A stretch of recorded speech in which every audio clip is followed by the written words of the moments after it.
Hello, everybody. My name is. Wait, you don't care what my name is.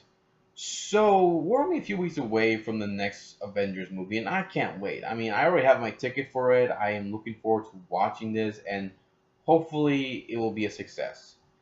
But then I started watching back some of the old Marvel movies, and I realized, man, Marvel really did come far after making so many bad movies. And it's true. I mean, they had a lot of bad movies that were made and did not give them any kind of success. Now, granted, they did have some success with the X-Men 1 and 2 movies and the Spider-Man movies, even though the last two kind of sucked. But they tried making other movies based on the comics that they thought would be a success, but they never made it far. And if you don't believe me, then let's take a look at the top 5 worst Marvel movies. Why top 5? Because unlike many people, I like to keep my list short. So let's start off with number 5, Punisher Warzone. So years ago, they actually tried making a Punisher movie, but it wasn't a success. Years later, they made a remake, and again, it wasn't a success. I liked it, mostly for the action.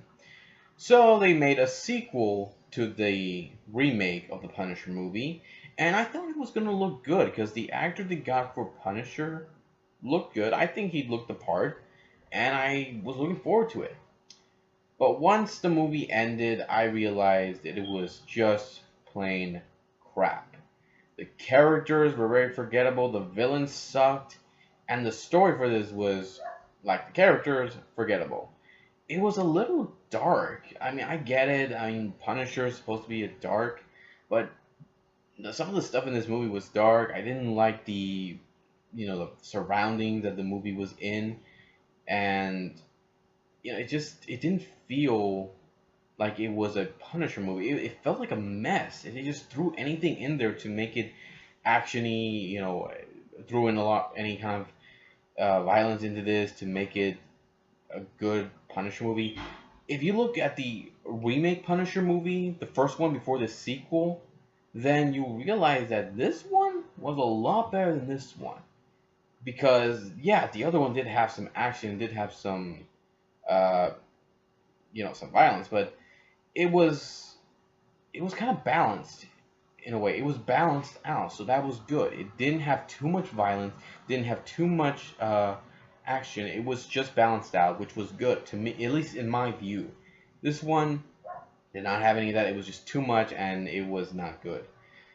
Number 4, Blade Trinity. So the first Blade movie was pretty good. The second, not bad, but the third one was just, I don't get why they went with that direction. So in this movie, we have Blade going up against Dracula.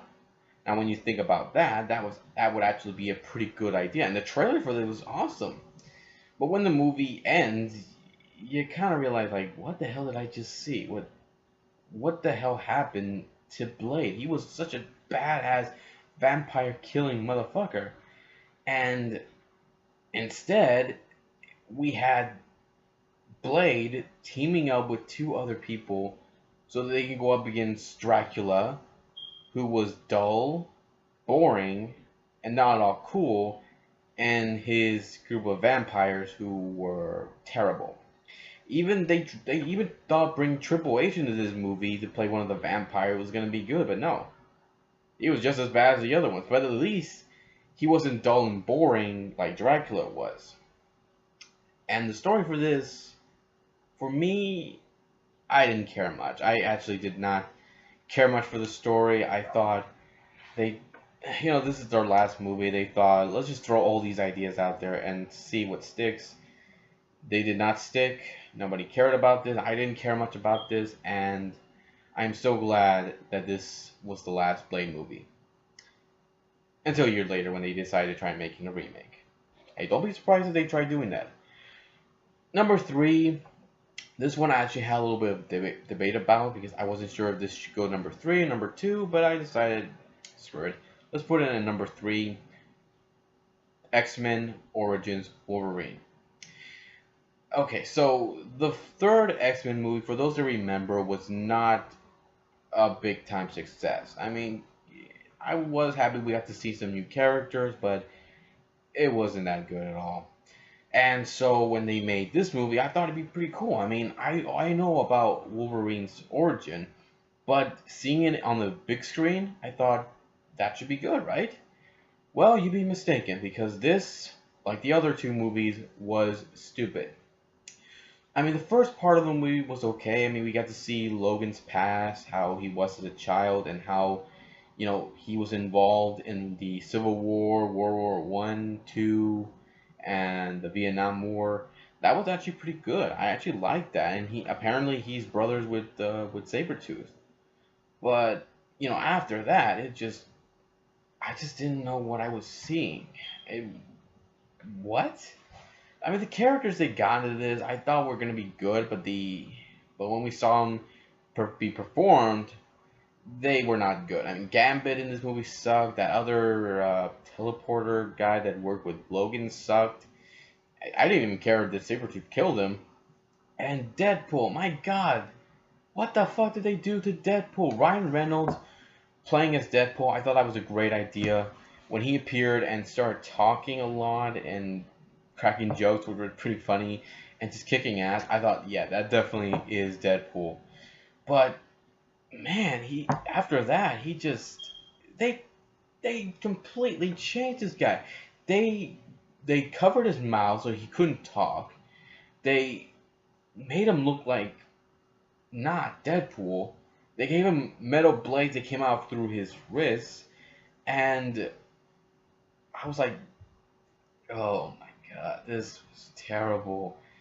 And how Logan ended up losing his memory. I thought, okay, that's believable, but the Xavier cameo into this and Emma Frost being young, I did not follow that. No, no, that was just stupid. So thank God they brought in the First Class and Days of Future Past, because this was just terrible.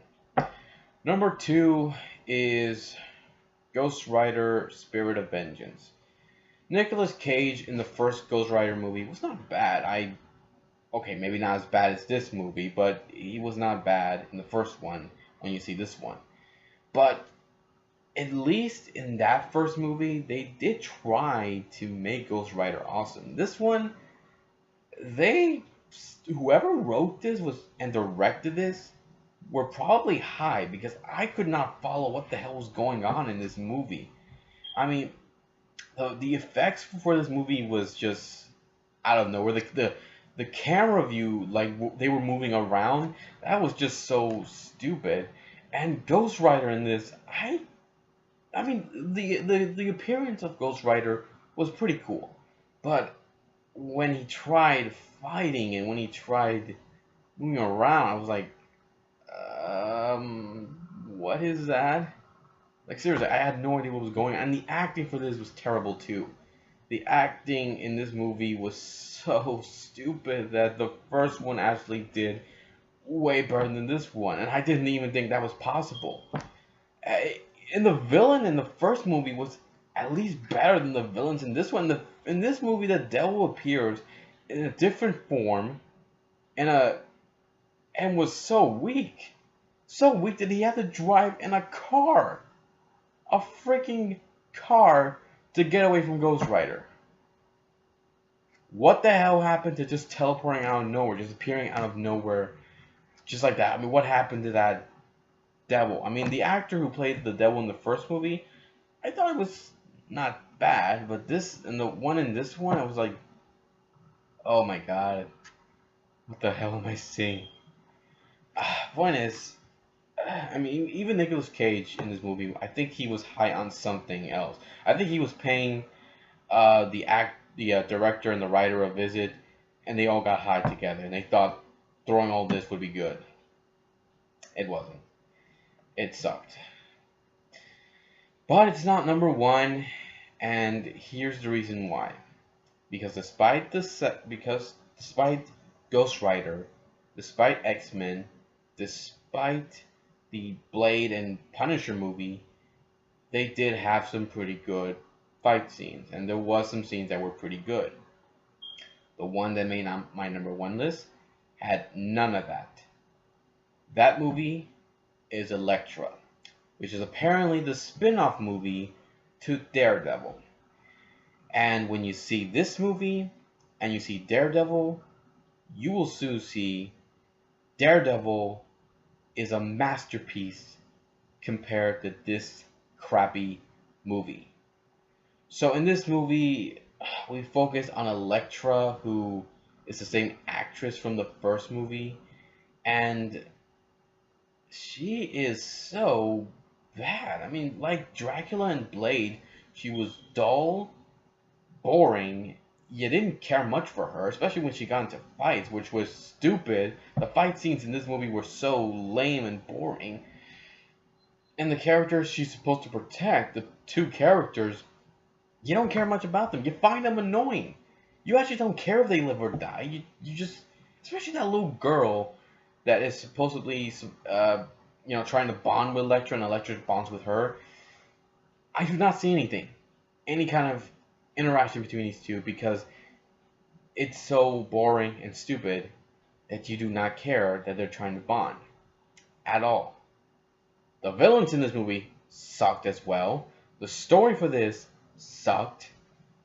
And I wanted to turn off this movie when the first few minutes of this movie began. And I just couldn't understand why they made this movie. I mean, if it was the sequel to Daredevil, where Elektra goes back to Daredevil and they fight together against Kingpin, I would not mind that. I would not mind that at all. But no, we didn't get that. This is Elektra's own movie, where she is bad, terrible, and in this movie, Ben Affleck's character, Daredevil, is way better than this one. That's how bad it is, folks. Really bad. If you guys have a different opinion about these movies, leave some comments below. Let me know what you think. I'll be here next time to give you more love and more entertainment. And yes, ignore that phone. I am not going to answer that. So I'll be here next time to give you more love and more entertainment. Take care, and see you next time. Oh, Avengers, don't be bad.